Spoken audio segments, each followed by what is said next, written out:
Alhamdulillahirabbil alamin wassalatu wassalamu ala asyrofil anbiya'i.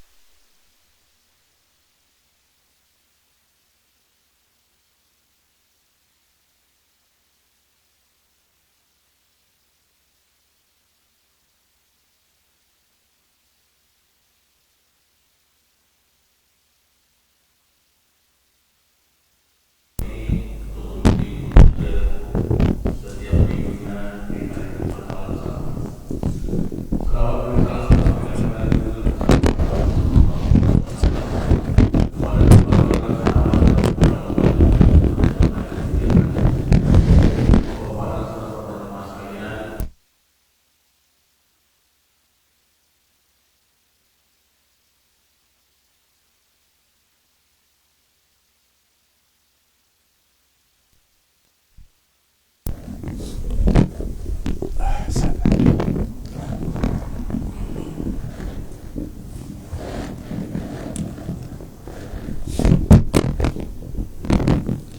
Assalamualaikum warahmatullahi wabarakatuh.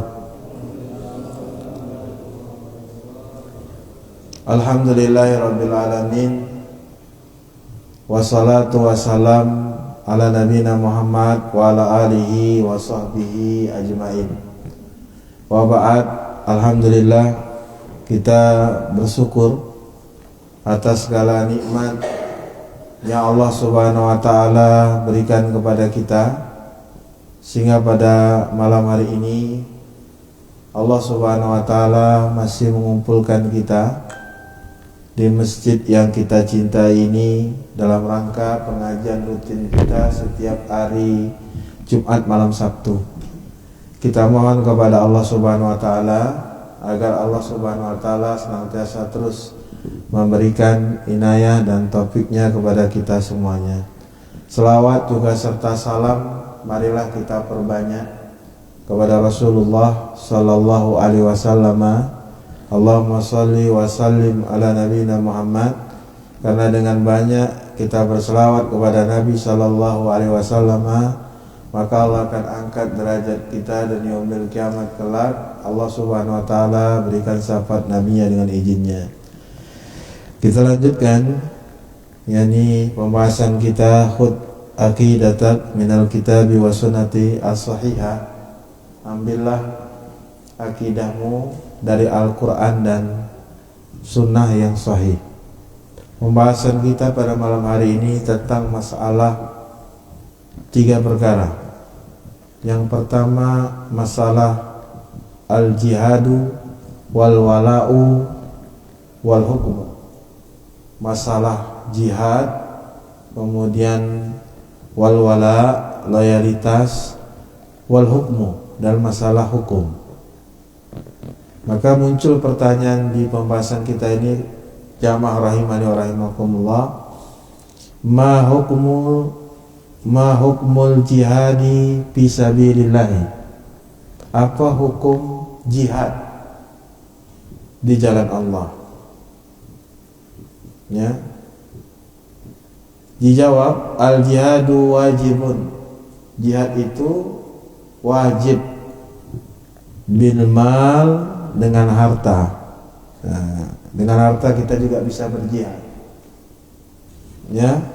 Wan nafs, dengan jiwa. Wal lisan, dan berjihad dengan lisan.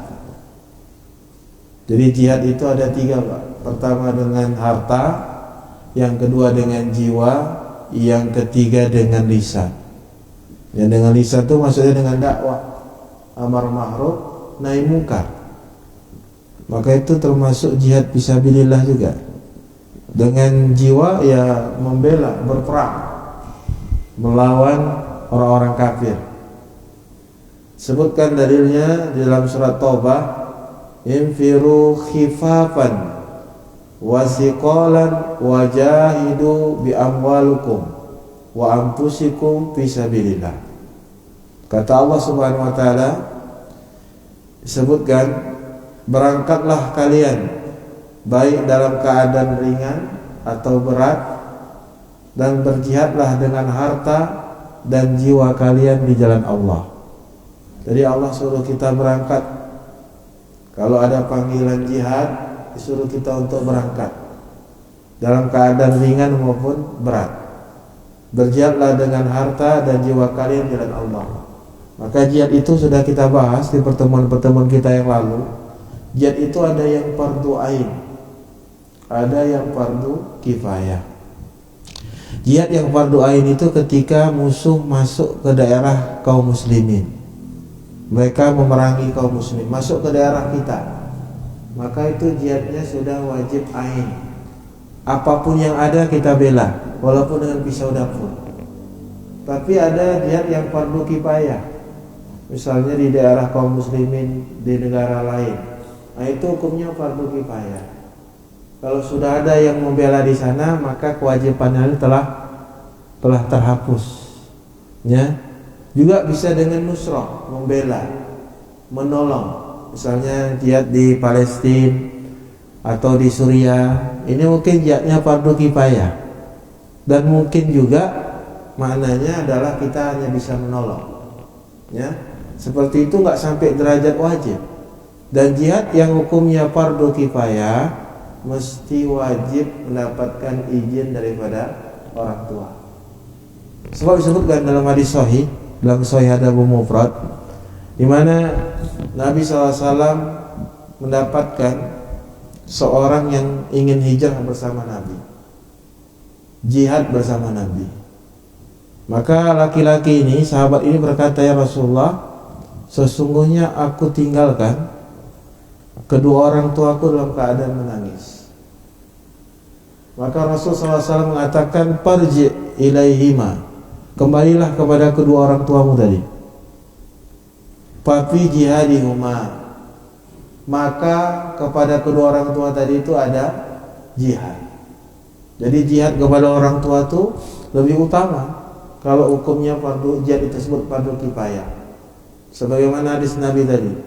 Bahkan Nabi di akhir hadis mengatakan, "Buatlah orang tuamu tertawa sebagaimana engkau membuatnya telah menangis." Nah, ini dalil kalau jihad yang fardu kifayah itu mesti mendapatkan izin dari kedua orang tua. Karena berbakti kepada kedua orang tua itu termasuk jihad juga. Ya, jihad.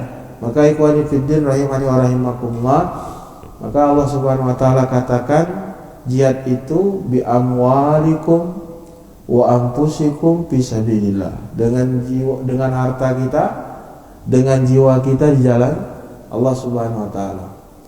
Begitu juga Rasul sallallahu alaihi wasallam bersabda dalam sebuah hadis sahih dalam riwayat Imam Abu Dawud, "Jahidul musyrikina bi amwalikum wa anfusikum wal asinatukum," kata Nabi.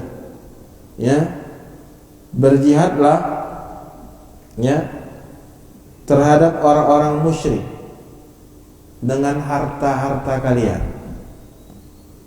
wa anfusikum, dan dengan diri kalian, wa asinatukum, dan dengan lisan-lisan kalian.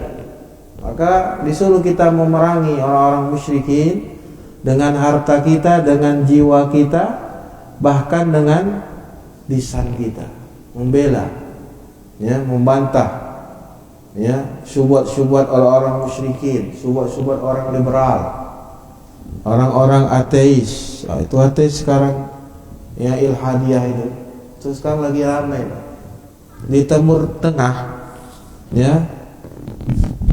Di Timur Tengah itu sekarang, di daerah kawasan Timur Tengah itu ilhadiyah itu lagi luar biasa.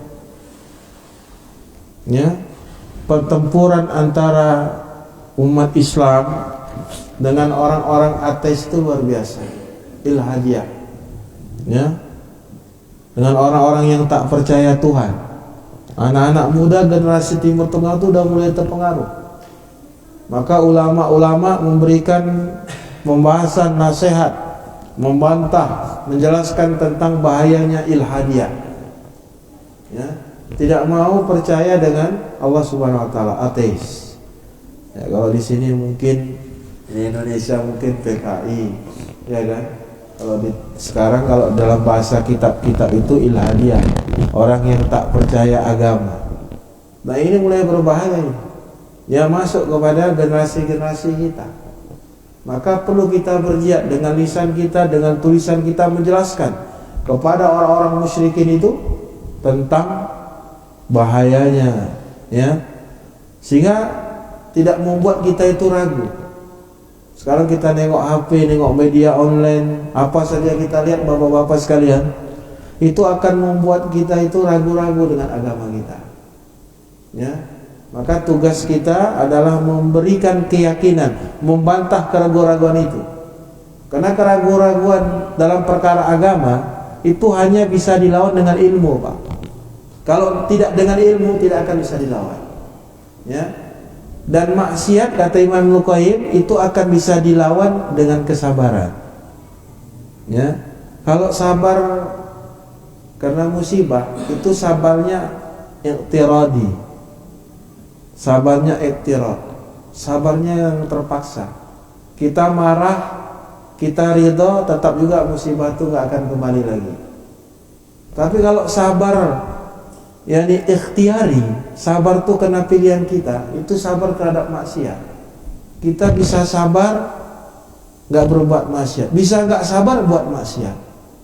Makanya ketika Nabi Yusuf alaihissalam itu digoda dengan Zulaiha, dalam Al-Quran disebutkan Nabi Yusuf itu digoda dengan Zulaiha. Ya, di rumah itu tidak ada orang lain kecuali Nabi Yusuf dengan Zulaiha. Penamaan Zulaiha itu benar atau tidak wallah alam. Ya, jadi dipanggillah ya Yusuf. Keduanya sama-sama menginginkan ini. Ya, tapi Nabi Yusuf alaihissalam dia melihat burhan, ayat, tanda-tanda kekuasaan Allah, ketakutannya kepada Allah, sehingga dia bisa sabar menahan itu tadi. Maka sabarnya Nabi Yusuf ini disebut oleh para ulama sabar ikhtiari, sabar yang kena pilihan kita. Ya, berbuat maksiat tidak berbuat maksiat itu sabar karena pilihan kita, Pak. Ya, kalau sabar terhadap musibah memang sabar yang terpaksa, harus kita terima mau tidak mau. Ya, tapi sabar kepada maksiat ini jauh lebih besar pahalanya daripada sabar terhadap musibah, karena dia memilih berbuat atau tidak. Maka jamaah rahimani wa rahimakumullah, nah itu dia. Jadi kata Nabi sallallahu alaihi wasallam, berjihadlah dengan harta kalian, dengan jiwa kalian, dan dengan lisan-lisan kalian. Dalam hadis riwayat Imam Abu Dawud. Kemudian Rasul kemudian jamaah rahimani wa rahimakumullah, soalan yang ketiga, yang kedua, ma huwal wala?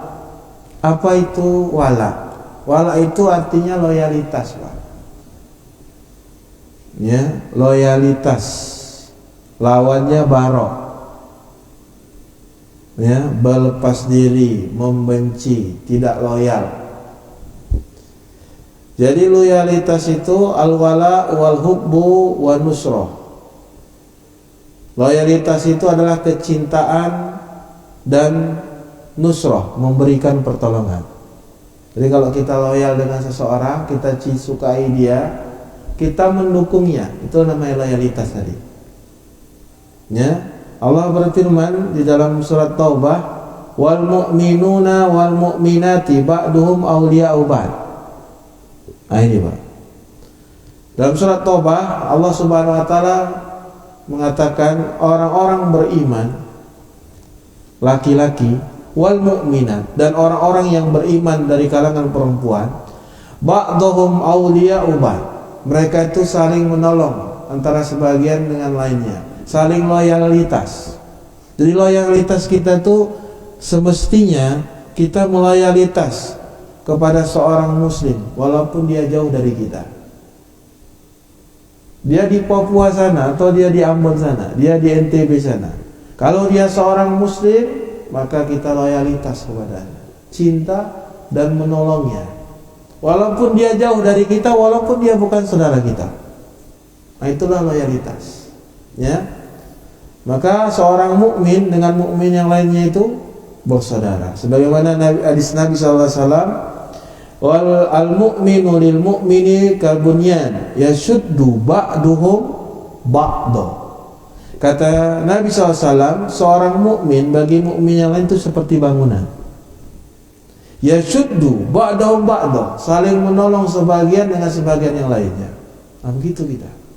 Ya, tanpa pandang bulu kita menolong saudara kita.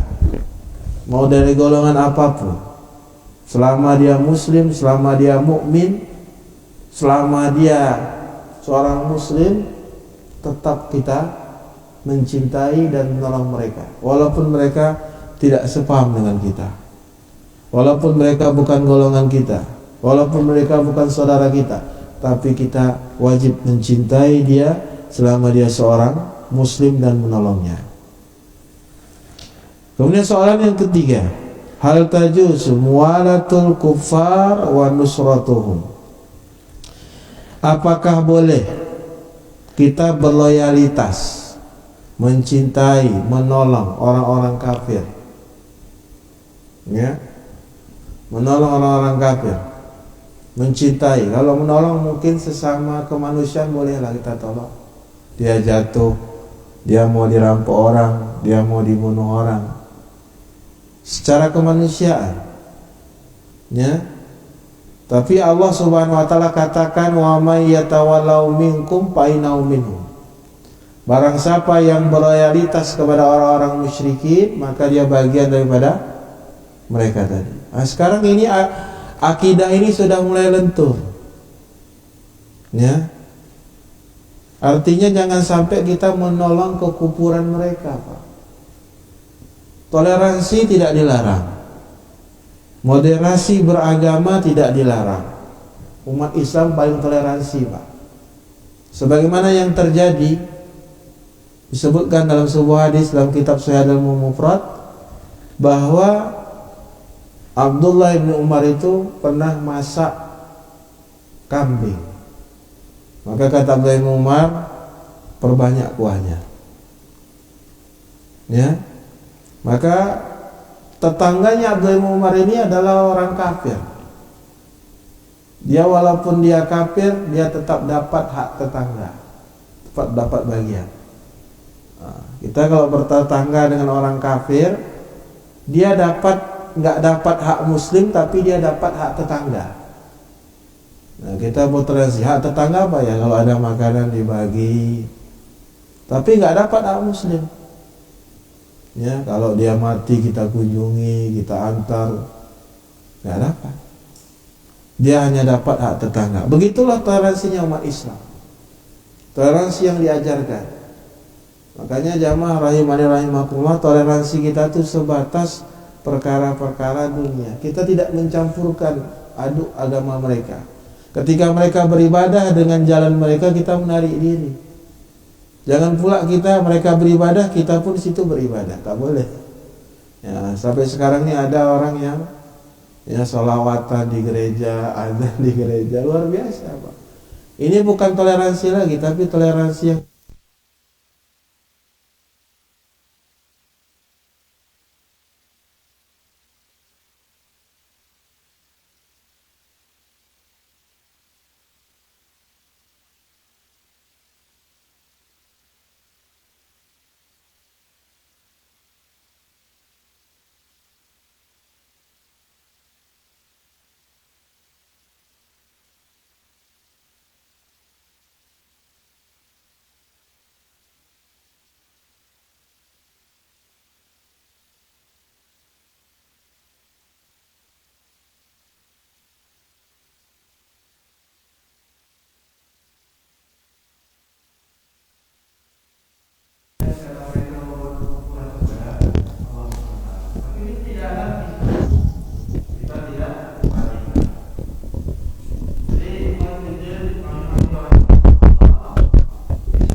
mengatakan, inna ahlal bani fulan laisu bi auliyai. Dalam sebuah hadis dari Imam Ahmad, kata Nabi SAW, sesungguhnya keluarga Bani Fulan ini termasuk keluarga Nabi. Ya. Kata Nabi, sesungguhnya keluarga Bani Fulan laisu bi auliyai. Dia bukanlah sebagai waliku. Kenapa? Karena mereka tadi walaupun secara nasab ada garis sampainya kepada Nabi SAW, tapi mereka kafir. Abu Jahal, Abu Lahab, ya kan, dan sebagainya. Ya, bahkan paman Nabi Abu Thalib. Ya, bagaimana Nabi mengajak Abu Thalib mendakwahkan agar kembali kepada Islam. Luar biasa. Tapi hidayah tidak memberikan kepada Abu Thalib. Walau itu pamannya. Ya. Tapi Abu Thalib ini membela Nabi, membela agama Islam dengan jiwa dan harta mereka. Tapi dia tidak dapat hidayah dari Allah SWT. Maka orang-orang yang seperti paman Nabi Abu Thalib ini banyak, Pak. Dia memang enggak sembahyang. Ya kan? Dia enggak sholat. Dia enggak pernah tahu masjid. Tapi kalau dilecehkan agama Islam, parang diangkatnya. Ya kan? Tapi dia tidak mau beramal soleh. Enggak mau dia beribadah kepada Allah SWT. Tapi jangan coba-coba kita menghina nabinya, menghina agama Islam. Dia fanatis, dia akan membela. Maka orang-orang yang seperti ini, seperti Abu Thalib ini banyak di zaman sekarang ini. Nggak tahu dia sholat, nggak tahu masjid, tapi jangan coba-coba, ya kan? Ya kan? Membela agama Islam itu banyak. Maka oleh karenanya, jamaah rahimakumullah, seluruh tipikal kejahatan itu diwarisi dari umat terdahulu. Diwarisi. Pasti ada yang mendahulinya. Ya, pahamnya Abu Lahab, pahamnya Abu Jahal, itu ada zaman sekarang ini. Ya. Paham Abu Jahal, Abu Lahab hidup di zaman sekarang ini. Makanya jamaah rahimani wa rahimakumullah, oleh karenanya hendaknya kita loyalitas hanya kepada kaum mukminin, kaum muslimin. Jangan malah kita membela orang-orang kafir, malah menyudutkan orang Islam. Ya kan? Orang Islam kita sudutkan, orang kafir kita bela. Nah, ini udah berbahaya sekali. Loyalitasnya itu bukan kepada orang muslim lagi. Nah, ini yang kita khawatirkan. Kemudian jamaah rahimani wa rahimakumullah, man huwal wali? Siapa itu wali? Nah, ini udah kita bahas juga di pertemuan-pertemuan yang lalu. Wali itu siapa? Wali itu bagaimana? Ada yang mengatakan wali itu yang bisa jalan di atas air. Ya kan? Yang dibacok enggak mumpan, yang bisa hilang. Nah, bahkan sekarang lebih parah. Orang yang rendah akalnya, bahkan gak berakal pun disebut wali. Maaf cakap, Pak, orang gila pun disebut wali sekarang. Maaf cakap. Padahal jauh lagi akal dengan akalnya dia, tapi itu disebut wali. Inilah pergeseran tentang keyakinan agama sekarang ini. Ya, yang meyakini dia itu wali itu bukan anak tamat SD, Pak, profesor, doktor, orang-orang sekolah, orang-orang intelektual. Ya, percaya dia walaupun dia gila itu wali. Sebenarnya wali itu apa? Sebutkan Bapak sekalian, al-waliyu wal mu'minut taqiyu, qala Allah Ta'ala, alla inna awliya Allah la khaufun alaihim wa lahum yahzanun alladzina amanu wa kanu yattaqun. Nah, itu dia. Yang namanya wali itu disebutkan oleh beliau dalam kitab ini, wal mu'min, orang yang beriman, wattaqiyu, orang yang bertakwa. Jadi orang yang beriman dan bertakwa itu wali Allah. Cuman kewaliannya itu berbeda-beda. Sebagaimana iman kita juga berbeda-beda, Pak. Iman saya dengan iman bapak-bapak itu enggak sama tingkatannya. Mungkin lebih tinggi iman bapak-bapak daripada saya tadi. Dan kewalian kita dengan Allah itu tergantung dengan ketakwaan dan amal soleh yang kita lakukan. Semakin tinggi ketakwaan kita dengan Allah, semakin tinggi iman kita dengan Allah, semakin tinggilah kewalian kita dengan Allah Subhanahu wa taala. Jadi kalau dikatakan wali itu siapa? Semua orang yang beriman dan bertakwa wali Allah. Apakah wali Allah itu harus punya kesaktian? Tidak. Ya. Apakah wali Allah itu mesti bisa megang petir dengan tangannya? Itu bukan syarat wali Allah. Yang namanya wali Allah itu dikatakan dalam Al-Quran surah Yunus, Alla inna awliya Allah la khawfun alaihim walahum yahzanun. Yang namanya wali Allah itu, kata Allah, sesungguhnya wali-wali Allah itu mereka tidak ada rasa takut atas diri mereka. Gak takut mereka. Gak takut apa? Gak tahu akan datang. Walahum yahzanun, dan mereka tidak akan bersedih hati terhadap apa yang telah terjadi. Nah, itu wali Allah itu. Dan yang paling penting, alladzina amanu wa kanu yattaqun. Wali Allah itu, kata Allah Subhanahu wa taala, adalah mereka yang beriman dan bertakwa kepada Allah Subhanahu wa taala. Dua pak syaratnya wali Allah, iman dan bertakwa. Ini syaratnya. Tidak ada syarat mesti ada kesaktian. Mesti sesuatu kita dapatkan khariqul minal ada, sesuatu yang terjadi luar biasa dari kebiasaan. Enggak. Kalau dia beriman dan bertakwa, dia wali Allah. Akan tetapi tingkat kewaliannya kepada Allah sesuai dengan iman dan ketakwaannya kepada Allah. Nah, begitu. Juga hadis Nabi dalam riwayat Imam Ahmad. Qala sallallahu alaihi wasallam, innama waliyullah wa salihul mu'minin. Sesungguhnya wali Allah itu adalah orang-orang mukmin yang soleh. Orang-orang mukmin soleh itu wali Allah. Orang yang soleh itu siapa? Orang yang soleh itu jelaskan. Orang yang soleh itu dua syaratnya. Yang pertama, yang punya hubungan baik dengan Allah. Hubungan vertikalnya baik dengan Allah.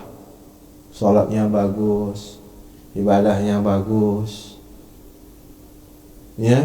Dan yang kedua, orang soleh itu hubungan horizontalnya baik, hubungan dengan manusia baik, tak zalimi manusia, hubungan dengan orang tuanya baik, dengan sahabat-sahabatnya baik, nggak ada masalah. Jadi kalau orang soleh itu dia benar-benar dikatakan soleh kalau hubungannya dengan Allah baik, ablu minallahnya baik, ablu minannasnya baik. Ada orang yang ablu minallahnya luar biasa, Pak, tapi dengan kedua orang tuanya nggak luar biasa. Dengan keluarganya putus silaturahim. Nah, itu bukan orang soleh, walaupun dia sering ke masjid. Ya, ada juga orang yang ablu minannasnya luar biasa, silaturahminya oke, sama orang tuanya oke, sama tetangganya masya Allah luar biasa, sama keluarganya oke, tapi nggak pernah muncul ke masjid juga. Maka dia bukan orang soleh. Orang yang soleh itu orang yang kedua-duanya itu ada. Hubungan kepada Allahnya baik, hubungan kepada manusianya juga baik. Nah, yang kelima, pembahasan kita, bima yahkumul muslimun. Dengan apa kaum muslimun ini berhukum? Kita itu mengambil hukum itu dengan apa? Dijelaskan, yahkumul muslimu bil Qur'ani wal hadisi sahih. Kita berhukum tuh dengan Quran dan hadis yang sahih. Nah, ini sumber rujukan kita, Pak. Sumber hukum kita itu. Ya. Di dalam firman Allah dalam surah Al-Maidah dikatakan, wa ani hukmu wa anikmu wa ahnikum bainahum bima anzalallah. Berhukumlah di antara kalian dengan apa yang Allah turunkan. Maka berhukum dengan hukum Allah itu wajib dalam segala bidang, dalam ibadah, dalam jinayat, dalam pidana, dalam perdata, itu wajib kita berhukum, Pak. Ya, semampu kita. Indonesia memang bukan negara agama. Indonesia ini negara republik, negara undang-undang. Ya, bukan negara agama. Jadi kita berada di negara yang tidak berhukum dengan hukum Islam. Negara kita negara yang berlandaskan Undang-Undang Dasar 1945 dan Pancasila. Ya, tentu hukumnya yang diterapkan adalah hukum-hukum yang bukan dari Al-Quran dan Sunnah. Kan gitu Pak. Ya, kalau ditanya apakah negara Indonesia negara Islam, siapa yang bilang negara Indonesia negara Islam? Gak ada yang bilang. Ya, bahkan Presiden kita SBY maupun Jokowi mengatakan negara kita bukan negara agama. Betul gak? Negara kita berdasarkan Pancasila dan Undang-Undang Dasar 1945. Tapi pemerintahnya mayoritas Muslim. Yang memimpin kita mayoritas Muslim. Penduduknya mayoritas Muslim. Ya, walaupun secara undang-undang tidak menggunakan undang-undang Islam, tapi pemimpin mayoritas Muslim, negaranya mayoritas Muslim. Sehingga ada yang mengatakan Indonesia ini mayoritasnya Muslim. Alhamdulillah. Kalau di Aceh jelas hukumnya sudah hukum syariat, ekonomi syariat, perdana syariat, ya kan? Perdata syariat, semuanya sudah berlaku.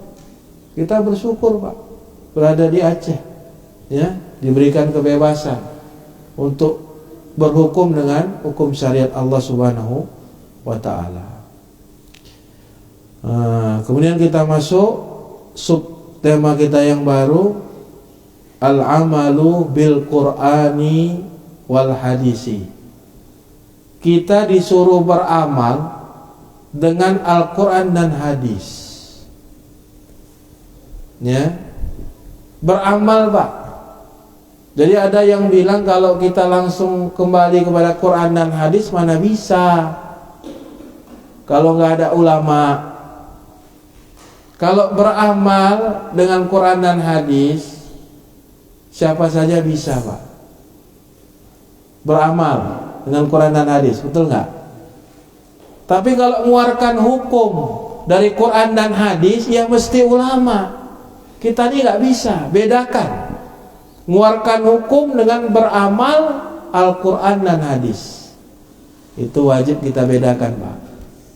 Ya, kalau beramal siapa aja bisa, baca dia Al-Quran. Apa kata Quran? Aqimus sholah, dirikan sholat. Warka'u ma'ar raki'in, dirikan sholat. Rukulah bersama orang-orang yang ruku. Itu kita amalkan langsung, nggak mesti tunggu ulama dulu menjelaskan. Ya, baca hadis. Kata Nabi SAW, idza dakhalal masjid qul, ucapkanlah, ya, Allahumma ftah li abwaaba bi rahmatik. Langsung kita amalkan. Kalau masuk masjid, kata Nabi, baca doa ini, kita amalkan Pak. Beramal Quran hadis. Nabi SAW menyebutkan hadis tentang sifat wudu. Imam Bukhari buat sifat wudu. Disebutkan adalah Utsman bin Affan mempraktekkan wudu Nabi. Aku melihat Rasulullah SAW, dia basuh tangannya 3 kali, kemudian dia berkumur-kumur, masukkan air ke hidung, wajah, kemudian dia usap dari sini sampai ke tengkuk, kemudian dari sini ke sini kaki dan sebagainya. Itu bisa kita langsung amalkan karena konteks hadisnya demikian. Tapi kita sebagai orang awam tidak bisa mengeluarkan hukumnya. Gak bisa Pak. Hukumnya apa tuh? Membasuh 3 kali, ya, sekali boleh atau tidak, itu istimbat ulama sudah. Tapi kalau kita ngamalkan zahir hadis, siapapun bisa ngamalkan. Apalagi sekarang sudah ada terjemahan, ya, sudah terjemahan Pak. Al-Quran ada terjemahannya, hadis ada terjemahannya. Jadi beramal ke Quran dan hadis ini maksudnya beramal dengan ayat-ayat, hadis-hadis yang sudah jelas keterangannya di dalam Al-Quran dan hadis, yang tidak butuh penjelasan para ulama. Nah itu kita beramal langsung. Tapi kalau mengeluarkan hukum, itu bukan hak kita. Nah jadi insya Allah ta'ala sekalian, ini kita akan kaji Jumat akan datang. Ya, ini berhubung sudah masuk waktu Isya ya. Berapa ini? 5 menit lagi. Maka oleh karenanya kita cukupkan sampai sini. InsyaAllah di minggu depan ada pembahasan yang mesti kita bahas. Yang pertama, beramal dengan Quran dan hadis. Lalu yang kedua sunnah dan bid'ah. Apa itu sunnah, apa itu bid'ah? Lalu yang ketiga tentang doa mustajab. Jadi insyaallah ta'ala Jumat sekali lagi ini kajian kita ini selesai. Kita cari kitab yang lain lagi tentang masalah akidah. Mudah-mudahan ini bisa saya sampaikan, lebih dan kurang saya mohon maaf. Mungkin sebelum kita akhiri, bapak-bapak ada yang ditanyakan, silakan ditanyakan. Ya, kalau tidak ada kita tutup. Ya. Gak ada Pak ya, kita tutup. Subhanakallah bihamdika asyhadu an la ilaha illa anta astaghfiruka wa atubu ilaik. Akhiru da'wana rabbil alamin. Assalamualaikum warahmatullahi wabarakatuh.